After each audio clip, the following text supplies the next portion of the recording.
You might not give it a second glance. It may sit quietly among other coins in a drawer, in a jar, maybe on a dusty counter where loose change gathers. But this isn't just any coin. It's a 2005 Australian 20-cent piece, a seemingly ordinary object that carries with it a story much bigger than its face value. You hold it between your fingers and feel the cold of the metal, but what you really have is a living fragment of history. It has weight not because of its metal composition, but because of the moment it represents and the emotion it carries. On one side, the familiar portrait of Queen Elizabeth II looks back at you. It's a design Australians have seen their entire lives. Her image is steady and regal, framed in profile, the work of British artist Ian Rank Broadley. The likeness was intended to reflect maturity and experience, showing a monarch with decades of rule behind her. There's something quietly powerful in the way her expression has been captured. She looks out not with dominance but with resolve. Her image reminds you that coins aren't just tools of exchange. They're cultural artifacts. But flip the coin over, and the story truly begins.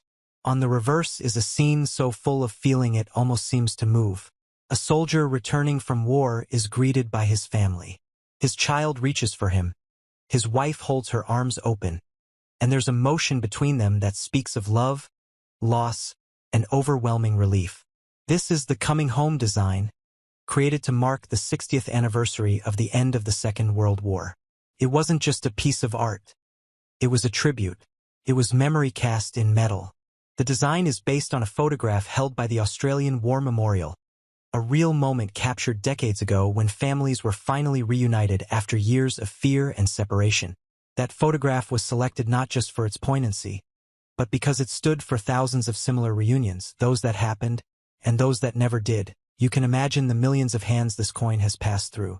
From the moment it left the Royal Australian Mint, it began a journey through cafes and supermarkets, schools and service stations. It jingled in pockets, clinked into donation tins, fell between couch cushions. Most who held it probably didn't even look closely. To them, it was just 20 cents. But to those who know, it is something entirely different. It is a monument no taller than your thumb. And while 31 million of these were minted for general circulation, that number is small when you consider how many have been worn down, lost, or forgotten. In uncirculated condition, with every detail still sharp, the coin is not only rare. It's sacred to collectors that as time passed, the coin began to stand out more.